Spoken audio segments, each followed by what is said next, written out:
Hai semua, selamat datang. Hari ini, kita nak bongkar satu rahsia besar tentang planet kita. Satu kuasa gergasi yang senyap-senyap membentuk dunia kita setiap saat. Ya, kita akan bercerita tentang kesan pergerakan kerak bumi. Pernah tak awak terfikir, macam mana agaknya gunung ganang yang tinggi tu boleh wujud? Atau apa sebenarnya yang buat bumi kita bergegar masa gempa bumi? Jom, kita siasat sama-sama. Okey, kita mulakan dengan satu soalan yang mungkin akan buat awak terkejut. Percaya tak kalau saya cakap, tanah yang kita tengah pijak sekarang ni sebenarnya tak pernah statik? Betul, ia sentiasa bergerak, berganjak macam tak pernah rehat. Walaupun kita langsung tak rasa, pergerakan inilah yang jadi arkitek utama yang melukis peta dunia kita hari ini. Cara paling senang nak bayangkan semua ni, cuba anggap permukaan bumi kita ni macam kepingan-kepingan puzzle gergasi. Setiap kepingan ni kita panggil plat tektonik. Dan kepingan-kepingan raksasa ni pula terapung atas satu lapisan panas yang separa cair dan ia sentiasa bergerak. Perlahan, sangat-sangat perlahan. Jadi, macam mana plat-plat ni semua bergerak? Sebenarnya, ada 3 cara utama plat-plat ni berinteraksi antara satu sama lain. Dan setiap pergerakan ni akan bagi kesan yang sangat berbeza dekat permukaan bumi kita. Jom kita tengok satu persatu. Yang pertama, kita panggil pertempungan.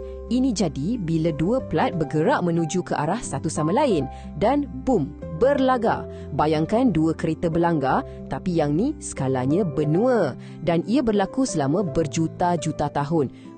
Daya tolakan yang terhasil tu memang luar biasa kuat. Cukup kuat untuk lipat batuan yang keras macam besi tu. Seterusnya, kita ada pencapahan. Yang ni pula terbalik. Plat-plat ni bukan berlanggar tapi bergerak menjauhi satu sama lain. Bila ia menjauh, wujudlah satu ruang kosong. Ruang ni membolehkan magma dari perut bumi untuk naik ke atas, menyejuk dan akhirnya membentuk kerak bumi yang baru. Proses inilah yang tengah jadi sekarang ni. Perlahan-lahan menolak benua Amerika dan Eropah makin jauh. Dan yang ketiga ialah sesaran. Kalau yang ni, plat tak berlanggar atau menjauh. Sebaliknya, ia cuma bergeser antara satu sama lain.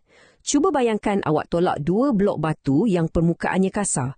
Mesti ia akan tersangkut-sangkut kan? Bila ia sangkut, tekanan akan mula terkumpul. Sampai satu tahap, tekanan tu dilepaskan secara tiba-tiba. Inilah punca utama kebanyakan gempa bumi berlaku. Okey, sekarang kita dah tahu macam mana plat ni bergerak. Jom kita tengok pula apa hasilnya dalam skala yang sangat-sangat besar.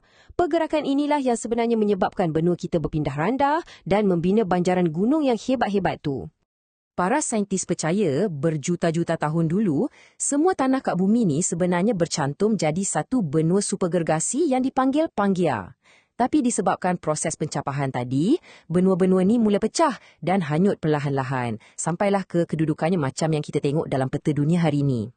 Dan yang paling menarik, proses ni masih lagi berlaku tau.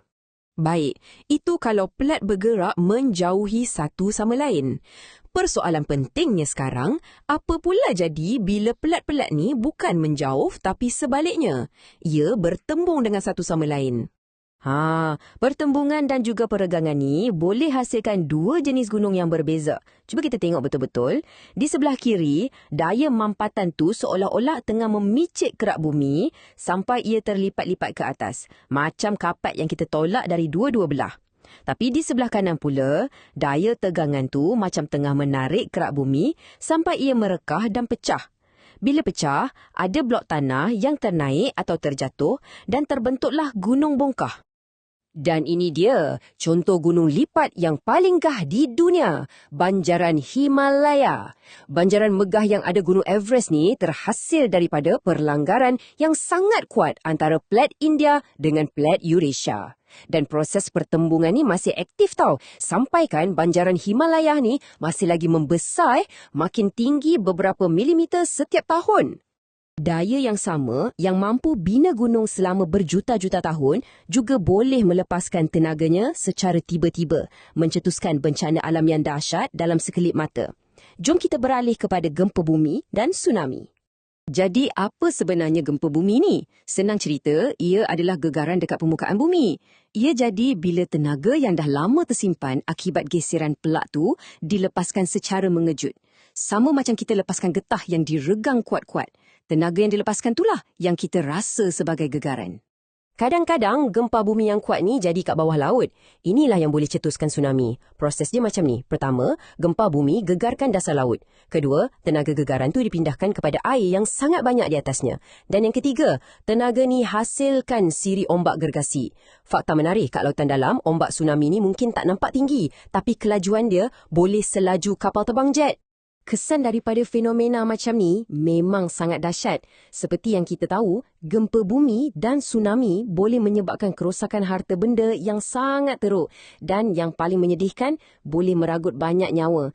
Ini adalah peringatan untuk kita tentang betapa berkuasanya alam semula jadi. Salah satu peristiwa yang tak mungkin kita lupakan ialah tragedi tsunami di Lautan Hindi pada tahun 2004. Semuanya berpunca dari satu gempa bumi dasar laut yang sangat-sangat kuat dekat dengan Aceh, Indonesia. Ia telah menyebabkan kemusnahan yang amat teruk. Satu peringatan yang tragis tentang kuasa alam yang tersembunyi di dasar lautan kita.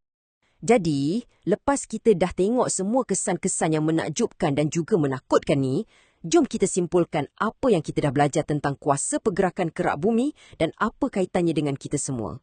Secara ringkasnya, pergerakan plat tektonik yang tak pernah berhenti inilah yang bertanggungjawab untuk hanyutan benua yang melukis semula peta dunia kita, pembentukan gunung lipat macam Himalaya, pembentukan gunung bongkar, gegaran gempa bumi yang dahsyat dan juga ombak tsunami yang memusnahkan. Semua ini adalah sebahagian daripada proses semula jadi planet kita yang sentiasa hidup dan dinamik. Dan ini membawa kita kepada satu soalan yang sangat penting untuk kita fikirkan. Semua fenomena ni adalah proses semula jadi yang kita tak boleh hentikan. Jadi persoalannya bukanlah jika ia akan berlaku, tapi bila. Ini bukan sekadar ilmu geografi, tapi ini adalah ilmu untuk kelangsungan hidup. Bila kita faham dunia kita, barulah kita boleh belajar untuk hidup dengan lebih bersedia dan selamat di atasnya. Terima kasih kerana sudi meneroka bersama saya kali ini.